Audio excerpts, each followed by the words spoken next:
Alright guys, today we're going to be replacing the pads and rotors on this first gen Tacoma with the help of our Haynes repair manual and this handy checklist that has all the info we need. Alright guys, in addition to our new pads and our new rotors, we're also going to need some brake clean, some anti-seize paste, and some brake fluid. Our first step is going to be to jack up the vehicle, but before we jack it up, we want to make sure that we have the parking brake engaged and that we have blocks behind the rear wheel to keep it from rolling back if something goes wrong. Alright guys, we've got the jack in place, but you'll notice the wheel is still on the ground. What this allows us to do is loosen the lug nuts without the wheel wanting to spin, but the jack's holding the weight of the truck.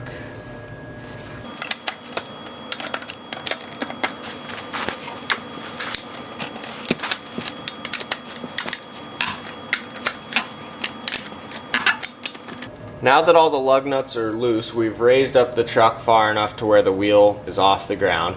Now we can go through and spin off all the lug nuts and remove the wheel.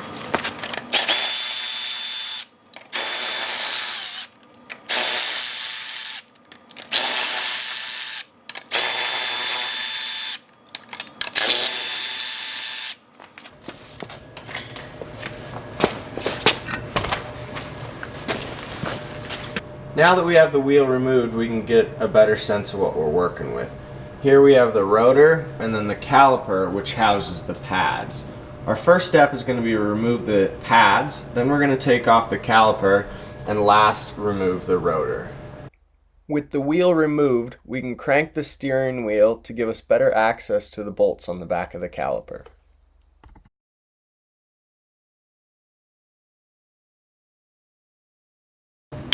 Alright, the next step in the process is going to be removing the brake pad retaining hardware. To do this, we're going to first start off by removing this spring retaining clip that holds the pins in place. We just need to push down on this and pull it out at the same time. Once that's out, we can pull it free from the two pins and set that aside. Next, we're going to remove our pins. To do this, we can use something like a Phillips head screwdriver, and you'll notice that this side of the pin actually has a shoulder on it, so it'll have to be removed away from the vehicle. Now you want to remove the bottom pin first. If you remove the top pin first, this piece will come shooting out at you. So go ahead, push in and slide out the bottom pin. Then you can go ahead and push out the top pin and remove that. Now that we have the brake pad retaining hardware removed, our next step is going to be to pull the pads. To do this, we're going to use something like a flathead screwdriver to get in between the pistons and the pads.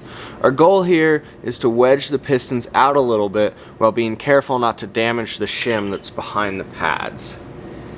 If you need to, you can take something like a pair of pliers to help you remove the pads. These ones are a little bit stiff, but you just gotta wiggle a little bit. And then repeat the same thing on the other side.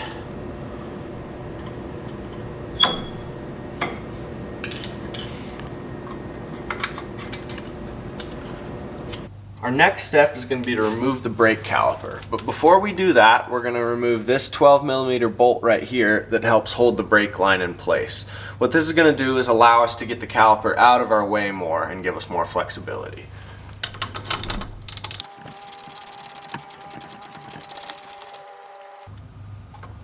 Alright, with that removed, we can pull the brake line out of the way and then twist it back in just a little bit so we don't lose the bolt. Alright, now we can move on to removing our caliper bolts. It's going to be a 17mm socket.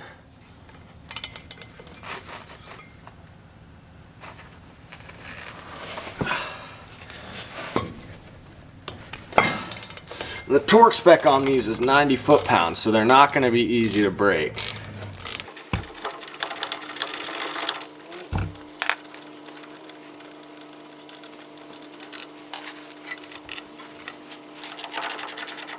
Alright, now keep in mind, before we fully remove this bolt, we don't want to put any stress on this brake line. So we want to have something like a piece of string handy so we can tie the caliper off to a suspension component to keep it from putting stress on the brake line.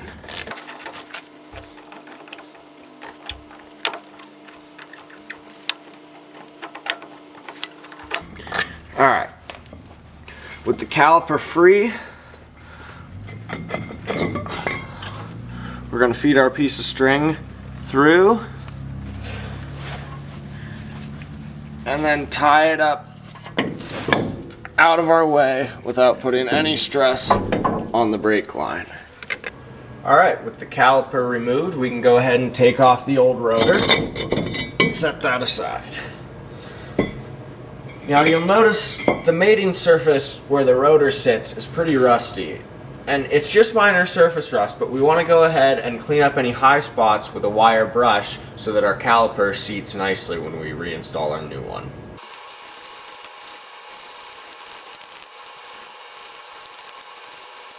Alright, now that we've gone in with our wire brush and cleaned everything up, we want to take some of our anti-seize paste and just place it on the mating surface before we install our new rotor to make sure that the rotor won't bond and never come off. Make sure it's spread evenly and that you don't have any super thick spots. Now we can place our new rotor and then go ahead and take just a couple lug nuts and spin them on there to help hold it in place when we put the caliper back on. Your rotors will most likely come from the factory with an oily coating on them to keep them from rusting while being stored. So we just want to take something like some brake clean and clean the rotor surface on both the front and the back.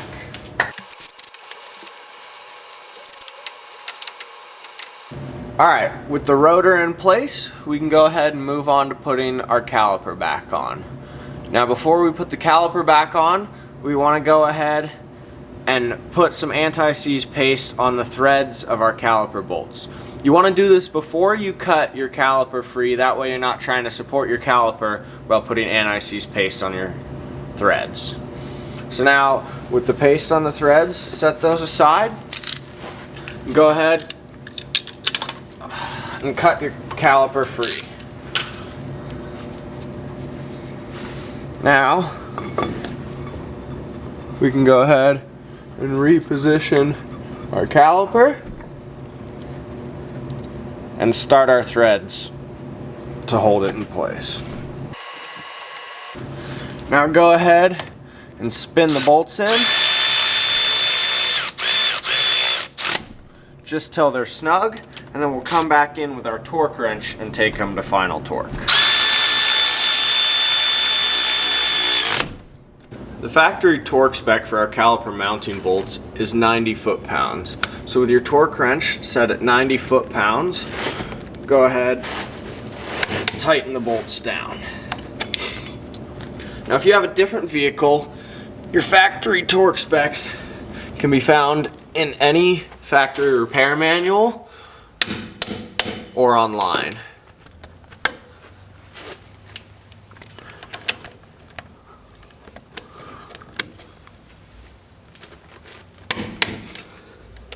Now we can go ahead and replace our fuel line mount.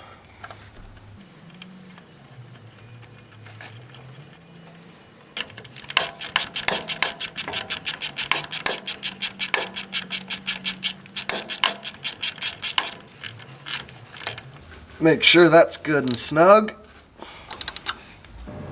To put our new pads in place, we're going to have to force the pistons out a little bit to make room for them. So before we do that, we want to go into our brake master cylinder and remove the cap to make sure that no pressure is built up while forcing out the pistons. With the cap removed off the master cylinder, we can go about putting our new pads into place. Because our new pads are going to be thicker than our old pads, we're going to want to come in with a pair of channel locks and force the pistons back a little bit to make room for the pads to slide in. Before we put our pads in place, we want to put a nice even coating of anti-seize paste on the back of our pads. Now, we can go ahead and slide them in.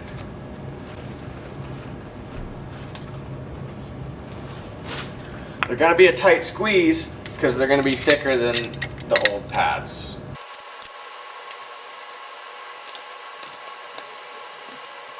That pad in place, we can move on to the second one. With the new pads installed, we can go ahead and reinstall our pad retaining hardware. These pads came with new hardware, but if yours didn't, just go ahead and reuse the old hardware. Start with the top pin, then move to the bottom pin.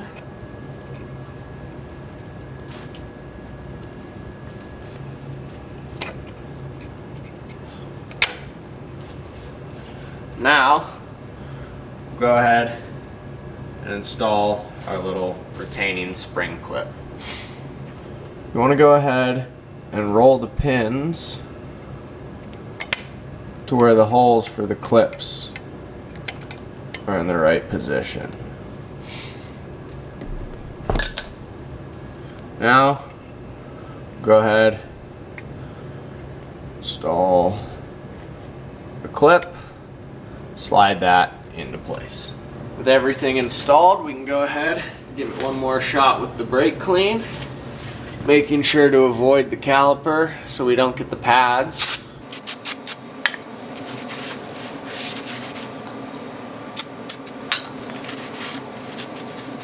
And we can go ahead and remove the two temporary lug nuts that we had installed. Now, we can reinstall our wheel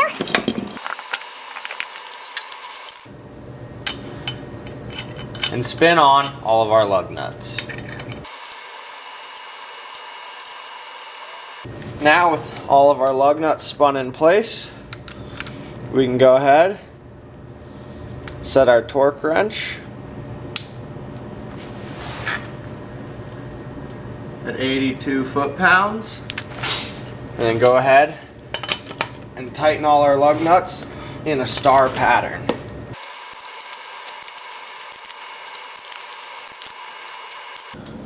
With all of our lug nuts tightened, we can go ahead and lower our jack.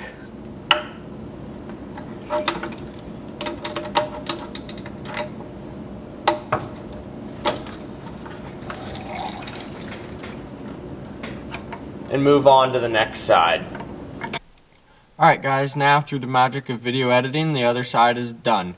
Our last step before we test it is to seat the new pads, and to do that we're just going to cycle the brake pedal a few times.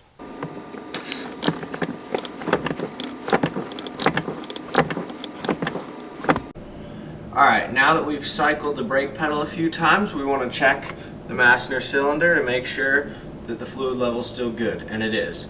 So we're going to reseat the cap and close the hood. Alright guys, lastly but most importantly is to test your new pads to make sure that you didn't forget any parts or do anything wrong in the process. So you want to do this in a secluded area with no cars or people around in case for some reason your brakes don't work. Now as long as when you press the pedal your truck stops just fine, then you did everything right. Thanks for watching, and I'll see you next time.